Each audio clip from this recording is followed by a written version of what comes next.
Halo, Assalamualaikum warahmatullahi wabarakatuh. Kembali lagi dalam channel kesayangan Anda, Jaya Games Tune. Nah, kesempatan hari ini kita ada banyak permintaan ya kalau dari WA, grup WA ya. Ada banyak permintaan. Jadi ada pertanyaan dari kawan-kawan. Jadi apa tentang lab ya, lab. Apa sih yang dimaksud kredibel lab itu seperti apa? Ya, kita coba kita tanya lagi. Kebetulan Bapak Idris ini gemologis, ya kan? Kebetulan ada waktu luang di kesempatan hari ini kita bicara lagi. Ya, kita ikutin videonya ya.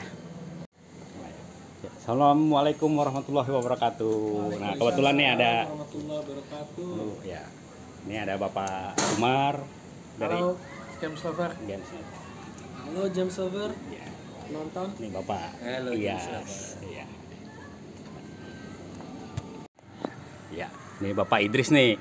Bapak Idris kebetulan nih jenggotnya lagi dihabisin. Kemarin ada jenggot ya, kemarin ya, video kemarin. Ya, ini Bapak Idris. Nah, jadi gini, Pak Idris, kebetulan ada pertanyaan di WA ya. Di WA saya ada komen juga. Jadi pertanyaan ini, apa sih lab itu yang kredibel itu seperti apa? Coba deh tolong jelasin Pak Idris. Siapa tahu game-game lover ini kan tahu yang mana kredibel, apa yang enggak, kita nggak paham ya. Coba. Ya, oke, saya ringkas, Iya. ringkas-ringkasnya ya. Kalau menurut saya, sebuah James Lab kalau mau kita ngomong kredibel atau enggak, mungkin bisa dilihat dari 3 aspek Ya, paling general. Pertama, of course, pendidikan gemolog tersebut. Nah, maksudnya apa? Maksudnya dia belajar dari emang sekolah gemologis, sekolah gemologi yang sudah diakui dunia, mempunyai standar yang diakui dunia. Jadi pelajaran tuh pertama tuh. Kedua, mungkin kalau menurut saya jam terbang seorang gemolog tersebut. Karena ya tidak selalu yang hanya ada di teori itu yang ada di lapangan. Lapangan terus berkembang tuh, seperti yang di video sebelumnya saya jelaskan bahwa dengan perkembangan teknologi banyak hal-hal baru, treatment baru. Nah, jadi seorang gemolog tuh penting banget untuk memiliki jam terbang yang sesuai gitu. Ya, Dan jadi yang ketiga menurut saya yang paling penting ya, itu alat. Karena ya kita ngomongin batu ya barang kecil ya. Dan yang kita teliti, seorang gemolog teliti itu biasanya inklusi. Paling banyak di inklusi kita teliti. Nah, inklusi itu sangat-sangat minute, maksudnya kecil sekali. Dan kita harus memiliki alat-alat yang memadai. Ya, jadi menurut saya kalau mau ngomong kredibel, kalau memenuhi 3 syarat ini, bisa saya bilang lab tersebut kredibel lah. Gitu Bang Jaya. kredibel itu apa dari labnya, apa dari yang orangnya yang meriksanya batu ini? Ya kalau lab kan sebagai sebuah bisnisnya ya, yang kita harus lihat juga siapa yang ngeceknya, siapa di balik itu. Ya kalau menurut saya sih gemolognya kita harus lihat gitu. Gemolognya, jadi Iya. yang meriksa batunya itu. Iya. Kadang-kadang kan kalau ada nih games lover ini yang pemula dan nggak mengerti, dia ingin meriksa batunya ini, entah di dalam itu apa sih, dia ngapain sih, kok kita tunggu luar, apa yang dia periksa itu? Oke, berarti saya kasih sedikit mungkin ya Tolong tipsnya aja Pak. tips-tipsnya. Ya, Ya seperti yang saya bilang di dalam James Lab tuh, jadi di saat batu datang, iya. mungkin pertama step yang harus kita tentuin ya, udah ada sebuah standarisasi, biasanya disebut indeks bias. Indeks bias tuh apa sih? Jadi pantulan cahaya itu di tiap tipe batu tuh berbeda, di tiap jenis batu. Kayak contoh yang paling umum, kalau kita pengen tahu nih ada batu nih, oke, dengan jam terbang kita, misalnya datang nih, kalau saya nih ya, datang batu warna biru, Ya. otomatis saya ada tuh beberapa yang masuk otak saya, ini mungkin bisa safir, bisa topas, atau bisa spinel, atau semacam itu gitu, masuk tuh. Pertama yang harus saya cek indeks bias, biasanya nih gemolog, indeks bias dicek, ketemu kalau biasa korundum dia harus di sekitar 1,76 sampai 1,77. Apa itu nilai angka itu apa tuh? Iya, jadi itu adalah indeks pantulan cahaya dari korundum. Jadi kalau korundum itu ada alatnya biasanya namanya RI. Nah, refractive index.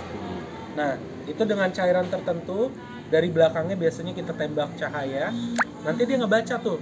Jadi cahaya yang udah kenembak ke batu, dia nembak balik ke bukan penggaris, ke ininya. Nanti di situ ada nomor-nomor. Nah, nanti dari nomor-nomor itu ada angka-angkanya. Kita lihat angka itu disebut refractive indexnya atau index bias. Nah, index bias itu terbagi-bagi banget grup-grup batu. Kalau beryl biasa, batu beryl misalkan. Beryl itu apa? Aquamarine, emerald, goshenite, heliodor dan semacamnya. Itu indeks bias di sekitar 157. Bisa sampai 1,56. Nah, kenapa sih kok beda? Tiap batu memiliki unsur-unsur elemen kan beda-beda ya. Emerald beda dan heliodor beda. Jadi biasa kita udah menyimpulkan di dunia gemologi tuh kalau beryl tuh 1,56 sampai 1,59 gitu. Nah. Iya, Pak Idris. Ini misalkan ya kan ada gemstone lover nih pemula, ya kan? Dia pengen bawa ke lab itu takut. Sebenarnya itu di lab itu apa sih? Dia ngapain diperiksa seperti apa sih dia? Nah. Oke, proses pengecekan batu agak panjang ya. Saya ringkas saja ya. Pertama kalau ada batu masuk ya, pertama kita nentuin dulu ini masuknya grup mana. Nanti setelah kita tahu itu masuk grup mana batu itu, baru nanti ada pengecekan analisis dari inklusi batu itu. Itu gunanya buat apa? Buat tahu dia sintetik apa natural. Kadang-kadang bisa juga menentukan originnya dari mana, karakteristik inklusi. Nah, biasanya itu sih yang paling general ya. Jadi kita ngecek jenis batunya, kita analisis jenis inklusinya, baru kita memberi sebuah hasil. Nah, ringkasnya seperti itu. Misalkan nih ada pertanyaan lagi nih seperti ini Pak. Ini mitos-mitos orang dulu ya kan? Iya. Ya, misalkan nih ngecek untuk kasat mata, untuk misalkan nggak perlu bawa ke lab lah. Coba sini gue cek. Itu sebenarnya apa sih yang dilihat? Apa sih buat membedakan tuh asli palsunya itu? Untuk ya orang untuk yang awam lah. Kalau untuk kasat mata. Jadi kalau mau ngomong kasat mata tipsnya aja lah, sedikit aja tipsnya.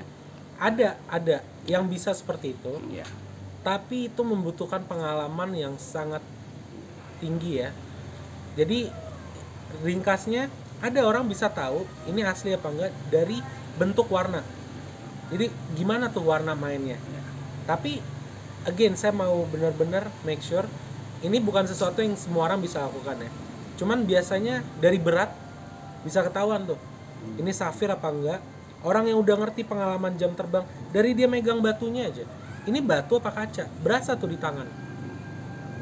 Ada hal-hal semacam itu ada. Dengan experience dan jam terbang tinggi, sering main batu, sering ini bisa. Tapi enggak akurat ya. Oh, jadi akurasi tetap pengalaman aja ya. Yang utama pengalaman. Benar. Ya, utama. Benar. Ya, begitu ya, Pak. Oh ya, jadi Pak Idris tipsnya seperti itu aja, sedikit simpel ya. Tapi ada lagi nggak seperti apa? Misalkan selain butuh pengalaman, udah pasti kalau utama kan pengalaman Pak ya. Iya. Ya, contoh kecilnya lagi lah, apa kayak mitos-mitos orang dulu katanya itu batu kalau asli ditetesin air, apa bagaimana coba tuh? Saya nggak kurang paham deh, coba Pak Idris. Ya, saya juga pernah dengar tuh katanya. Katanya dulu kalau mau tahu asli apa enggak ditetesin air. Iya. Dilihat pecah apa enggak tuh air di atas batu. Iya. Ada tuh mitos seperti itu. Iya. Cuman sekarang kalau balik saya mau tanya ke penonton nih, batu tuh kan ada cutting ya. Iya. Batu juga kadang bisa ada crack mungkin. Iya. Kalau ada crack halus aja di permukaan, padahal batunya asli. Tapi karena permukaan batunya nggak asli, di saat dijatuhin air, pecah airnya. Apakah batu asli itu akan kita buang? Iya. Kan sayang. Nah jadi ya ada mitos-mitos seperti itu. Itu mitos ya, zaman dulu mungkin alat belum memadai, jadi cara juga sangat sedikit. Sekarang dengan adanya lab, alat-alat canggih yang lebih terukur, bagusan bawa ke lab. Jadi saran Pak Idris itu kredibel itu bawa ke lab. Bawa ke lab. Ya. Paling benar dengan orang si gemolognya mempunyai jam terbang dan dibantu dengan alat. Yang alat itu nggak ada di kayak kita ngumpul nih batu. Alat kita hanya minim. Cuman di dalam sebuah lab alatnya kan komplit ya.